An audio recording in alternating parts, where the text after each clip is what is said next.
I heard about the Refuge Center from my wife, actually. I had been to therapy before a couple times in adolescence, young adulthood, so it really wasn't coming in and talking to anybody that really freaked me out or scared me. The fear I had was, is this really going to help? And I was coming in, I was really low. I was at the bottom, but I was sexually abused as a child. I was bullied through much of my high school years, and I just went into life carrying that. I had compartmentalized them and not really given them much value as to what they were, kind of buried them. I was lost. I didn't know who I was. I didn't know how to put any of this together, and it just started to consume me. And I just felt like there was no hope. And so my fear was, will this go anywhere? Will this actually help? The sliding scale was important to me just because, counseling is expensive. One session somewhere can be pretty high without a sliding scale. And so that helped, that I was able to come and at a comfortable price that worked. When I started counseling, that I was really low, in a place of despair, and he was listening and able to understand what was going on. And he was able to do that without conveying any kind of judgment.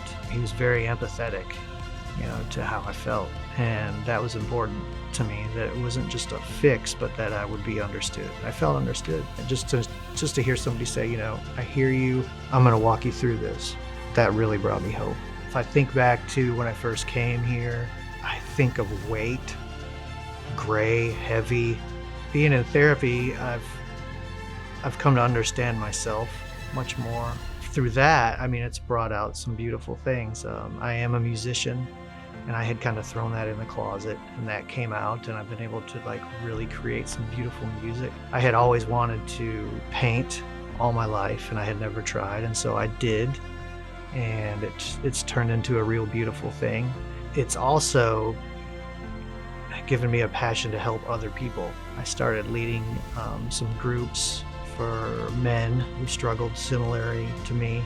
To be able to say that to somebody, I know where you're at and I'm gonna help you too, is just one of the most beautiful things in life. If I can reach one other guy out there that has walked the path I have or is walking it through this, then it's all worth it. There's men out there that think men don't go to counseling, or I can't talk about my feelings, or if I go and do anything, I won't be man enough. And there's still a stigma there for men, in mental health. There's still a stigma to tough it out, suck it up. Oh, it was nothing. It's wrong. Before therapy, I always thought the answer was out in the world somewhere, just something that I needed to do, and then I would, things would be okay. But therapy has been the tool in knowing all that stuff. And I think there's a lot of people out there who would feel the similar way. We were surprised to know that the answer is really inside, and that hope grows at Refuge because the therapists there offer a place for you to be authentic, transparent, and valued without judgment, and with a lot of empathy.